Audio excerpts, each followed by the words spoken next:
This is called the Buddha in Manchester. It's a true story. The Buddha was walking down Deansgate when he came across this guy, and he told him of a technique you can use at a point at which you die.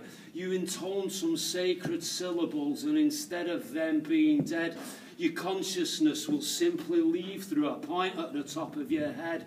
The Buddha gave the guy the syllables and showed him how to meditate and taught him how to lead his consciousness through the bardo state until he should reach enlightenment in everlasting bliss and wouldn't return to the suffering that we all experience. He'd instantly be freed from all our hate and greed and crime. And the guy listened to the Buddha and thanked him for his time. He said, I really am so grateful, so thankful that you care, but why don't you try the northern quarter, mate, because you get more cranks up there, you know what I mean?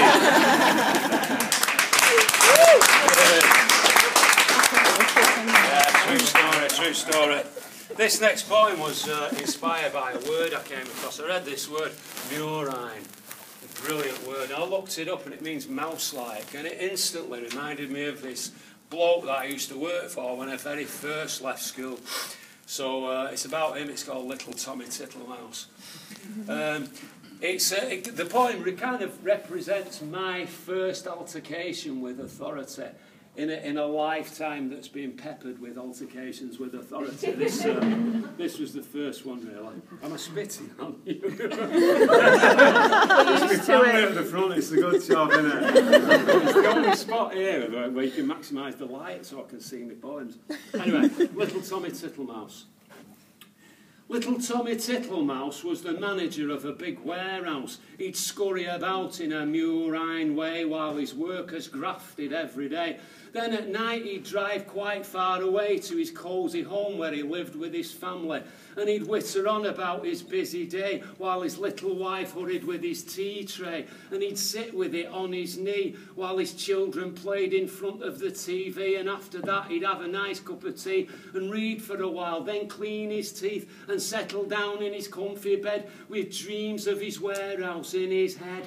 And little Tommy Tittlemouse at the drop of a hat would rat on folk. He'd pack your bags if he'd a mind. He'd mark your card and then be so kind you'd drop your guard. But he'd sharpen his knife behind your back and then surprise you with the smile and the sack. Little Tommy Tittlemouse was feared by all. No one knew how to take him at all. He'd suddenly turn and scuttle off for a pen and then take your name and then you'd really have to watch your step and tiptoe round him because he wouldn't forget. It could be months later he produced that name. Once your card was marked, things were never the same. One day Tommy Tittlemouse came for me. My office, he said, and scampered off verminously. I followed him there with that feeling of dread that you get when your name's read out in assembly. Once in his office he slammed the door. He said I'd been 3 minutes late on the Monday before, and instead of working I'd been chatting to Violet, and he'd personally observed me taking too long in the toilet. And he got me card marked from some time ago for some infringement that I didn't even know. This, he said, was a tale of woe, so I'd have to redeem myself or go. So what have you got to say for yourself? He grinned up at me like a wicked elf. Tommy Tittlemouse, I thought, you really are a rat. So I threw all caution to the wind and punched the little twat.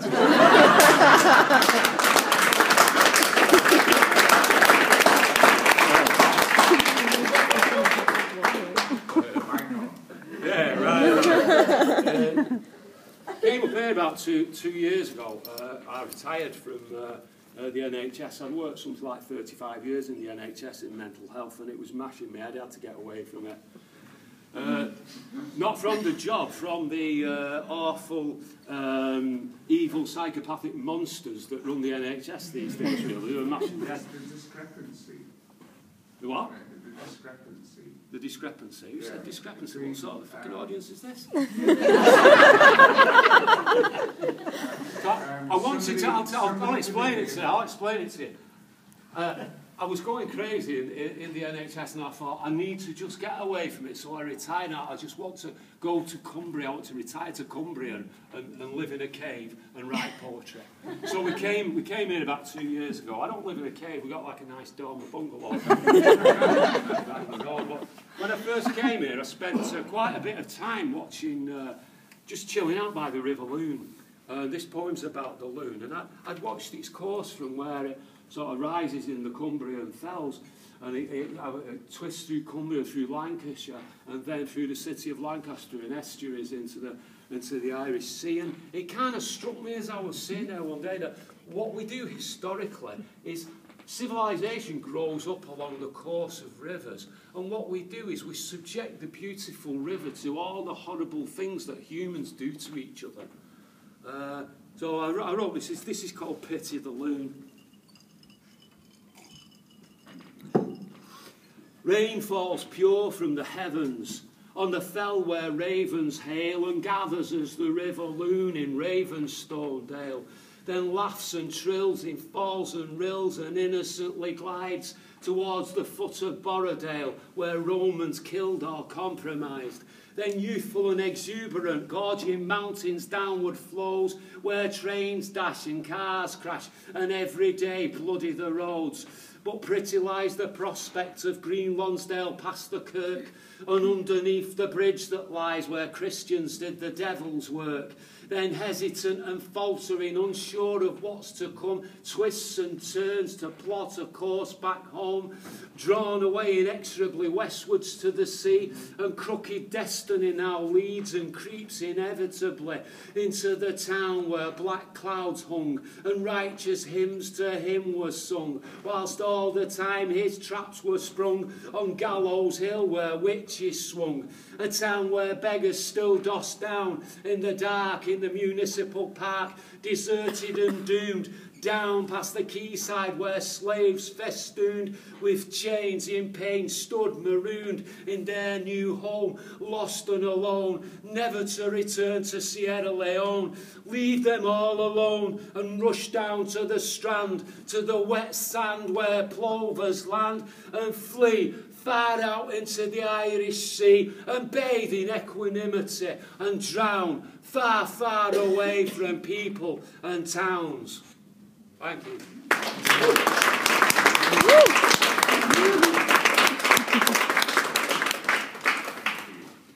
How are we doing for time? 20 minutes yet. I grew up in a place called Radcliffe, which is in North Manchester, just on an estate, and like all the streets on a council estate are all the same, and they were on our street, but one street on our estate was different, and it was sort of spookily different. I used to have to go up this street because my mate lived in the top house, and as I was walking up the street, I was always aware that nearly every house had a geranium plant in its window. Geranium, for people who don't know, geranium's like pot plants with big lush green leaves and bright red flowers. And as you were walking up the street, it became apparent to me that people were standing behind the geraniums and like shifting the leaves and watching out and watching as I went past. And it was the early 1960s, so I think it was a forerunner of a neighbourhood watch scheme. For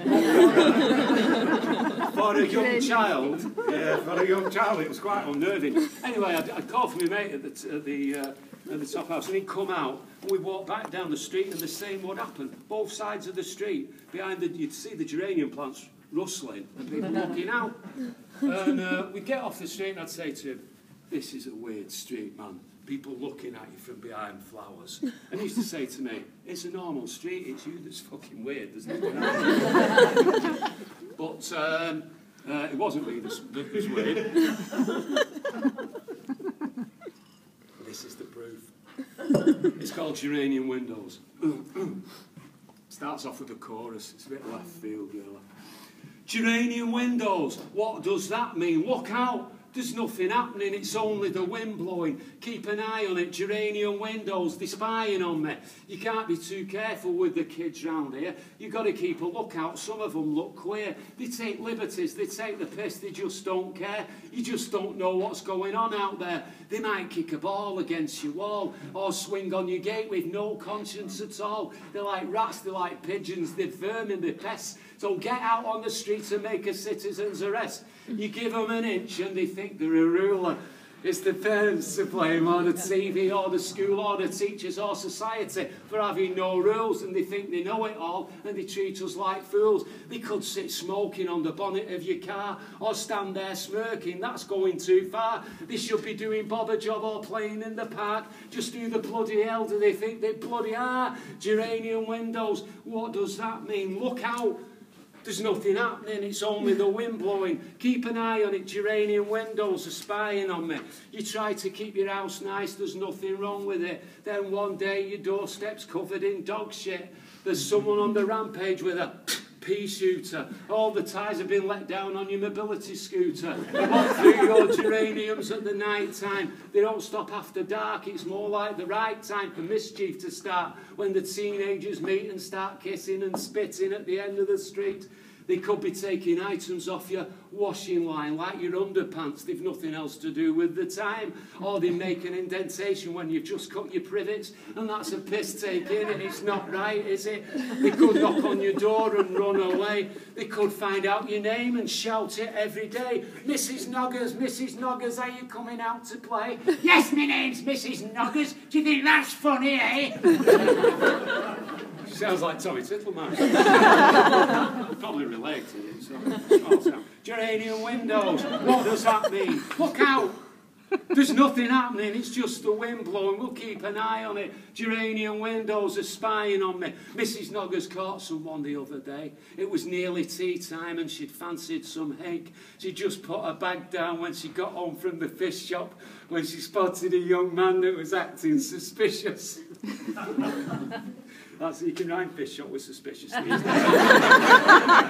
It's very contemporary. It's a bit rap. That was acting suspicious. She's feisty, Mrs. Noggers, give her a due. She was out on the street shouting, "Come here, you!" But before she could dole out a dose of correction, the young man just walked off in the opposite direction. Mr. Hacking Knife's in his 80s, but he's nimble on his feet. He's got everybody's ear and he's the eyes of the street. He's got 20/20 vision and he lives at 24. He's just had all his windows replaced and painted his front door. He keeps his eye on everything and he knows who comes and goes. If there's anything of note to note, he'll note it down for sure. If he spots someone acting strange, he'll challenge him himself. And he's got more geraniums than anybody else. Geranium windows, what does that mean? Look out. There's nothing happening, it's just the wind blowing. Keep an eye on it. Geranium windows are spying on me. The people on the street are looking out for one another. They all keep a special eye on little Tommy's mother and also keep a special eye on Mrs. Noggers' brother, because he's really special and requires special cover. Tommy's mother put her washing out and someone stole her panties. She went off all hysterical. They couldn't stop her ranting. They rounded up a posse, all the ones they thought were handy, and Tommy brought his uncles who were more like vigilantes. The posse held a meeting that was over 3 hours long. They scrutinised security to see where it was wrong. Tommy's uncles formed a lynch mob. They were headstrong, but then she found the panties. She was wearing them all along. Geranium windows. What does that mean? Look out. There's nothing happening. It's just the wind blowing. Keep an eye on it. Geranium windows are spying on me. Mrs. Satterswaite at number 8 had noticed that her garden gate, that's usually locked and barred, had swung open very late. Peering through her geraniums with difficulty at night, her mind ran wild, imagining the villainy this invited. Easy access, easy pickings for a burglar type. Someone who could slick an easy shin up her drain pipe. Or a felon could just fall in and steal her husband's bike and make it off into the night. as quick as you like. Mrs. Grace wasn't out of place. She lived at number 9. She never ever showed her face even when the weather's fine. But she was always on the lookout for potential crime as she watered the geraniums and gave the leaves a shine. The street was deadly silent on one Sunday afternoon. She'd seen Mr. Hacking-Knife go to church and he was back by noon. Then she saw the Reverend Fiddler enter number 25. That was Mrs. Stalker's house. She hoped God was by his side. Geranium windows, what does that mean? Look out, there's nothing happening, it's only the wind blowing. We'll keep an eye on it. Geranium windows are spying on me. Mrs. Morabrunt, who lives at the front, had not been seen around. No one really noticed till her geranium leaves went brown. She'd stumbled on the carpet and fallen down the stairs. They say she was as dead as a nail when the window cleaner found her. The ambulance men let no one in. She was in a sorry state. The doctor said it was too late for him, 6 days too late. The undertaker closed her eyes and put 2 pennies there. While everyone had been looking out, no one was looking in on her.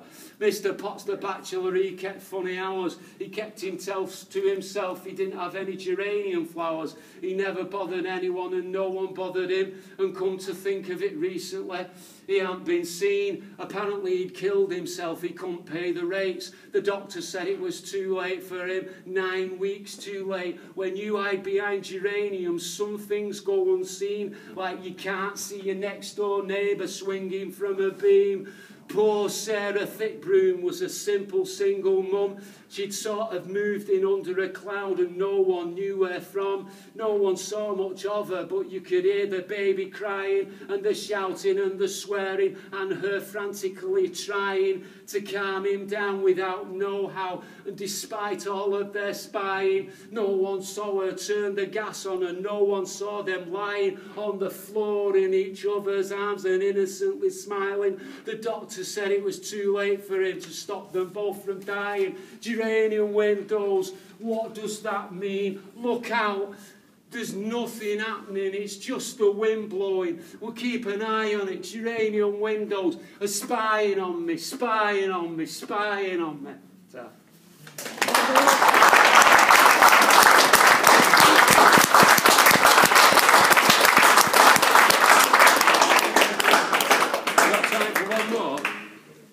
One more? Yeah. One more? Yeah. Any advance on one? I'll finish with this last one. It's best to finish with the last one, isn't it? You know what I'm saying? Yeah, so we moved up to Lancaster about 2 years ago, and the first winter in Lancaster was just mooching about something to do on Saturday afternoon in Lancaster Centre, and it was freezing cold and it was raining and it was miserable. I was starving, so I went in Pound Bakery, and Pound Bakery is a brilliant place. You can get any 2 things for £1, so you can get 2 pies, 2 sausage rolls, 2 slices of bacon, whatever. I got 2 pasties, and I come out on the street and I ate a pasty. And I thought, I can't eat the other pasty, so I thought I'll give it to a homeless person, which you would do. And I'd seen a young man sat in a doorway. And so I went over to him, and I got the pasty in the bag. It's a white Pound Bakery bag with Pound Bakery stamped all over it. And I found this young man in the doorway, and I gave him the pasty, and he looked up and I took it off, and he said, God bless you, mate. And then he looked at the bag, and then he looked in the bag, and he said, usually at £2 for £1, isn't it? So, I thought, you cheeky beggar. I thought beggars couldn't be choosers. So, this is called Where Beggars Can Be Choosers. Homeless in Lancaster, sit down but stand out, chilly but confident, expecting a handout. I'm homeless in Lancaster, at home with the losers, but this is the place where beggars are choosers. Homeless in Lancaster, how did I get here? I'm sat in a doorway, it's terribly wet here, but I've chosen me new friends from smackheads and boozers, cause this is the place where the beggars are choosers. Homeless in Lancaster where nobody knew me. I dropped too much acid and dropped out of uni. I'm no longer a posh academic peruser. I've dropped into the place where beggars are choosers. Homeless in Lancaster, it don't pay to be clever. You just got to get by whatever the weather. It don't pay to consort with thinkers and musers. It pays to be here where the beggars are choosers. Homeless in Lancaster, no living wage there. Living in Lancaster, living on welfare. I could do some busking and be a carouser and sing of this place where the beggars are choosers. Homeless in Lancaster, the people are kind here. I smell like a shitbox and nobody minds here. Nobody piss takes, there are no abusers in this lovely place where the beggars are choosers. It's Christmas in Lancaster, pissing with rain here. The Rotary Club and all of their reindeer have tipped me some pennies in onesers and twosers. Welcome to the town where beggars are choosers. Homeless in Lancaster, a sandwich from Asda, a carton of couscous with sweet corn and pasta. The food is the business, the people are groovers. This sure is the place, man, where beggars are choosers. Homeless in Lancaster, a caramel latte, a mouthful of Thunderbird, a glug of Frascati, a chance of some beer slops outside of the boozers. There's a rave going on where the beggars are choosers. Homeless in Lancaster, I'm having a reefer, a regular toff with an occasional reefer. It's not a big issue in this town of old bluesers. It's fab in this scene where beggars are choosers. But homeless in Lancaster's not always so groovy. You can't watch the telly or go to a movie. And life's a bit dodgy along with the bruisers, all on your own where the beggars are choosers. Homeless in Lancaster, wherever I roam here, there's never a roof, so there's no place like home here. Tricking for snaps like a right Scooby-Doozer. It wears a bit thin where the beggars are choosers. Homeless in Lancaster, my best friend's a thief. Some of the beggars here beg a belief.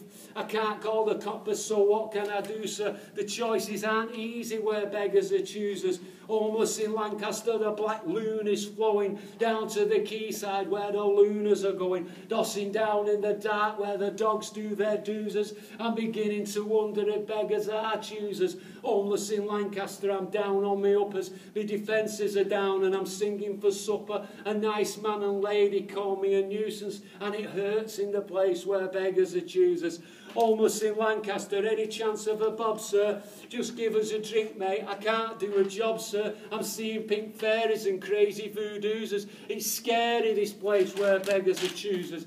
Homeless in Lancaster, I'm a right fucking mess, mate. I'm losing my spirit. Will somebody bless me? Brothers, left footers, muzzers or choosers, where gods are concerned, need beggars be choosers. Homeless in Lancaster, my ass has gone numb. I knew I'd end up an insensitive bum, 'cause I can't leave me pitch for a wee or a poo, sir. Is there any real choice where beggars are choosers? Homeless in Lancaster, just when it gets nasty, a kind passerby stops and gives me a pasty. Only one in the bag, there's usually two, sir, 'cause this is the place where beggars are choosers. Yeah, this is the place where beggars can be choosers.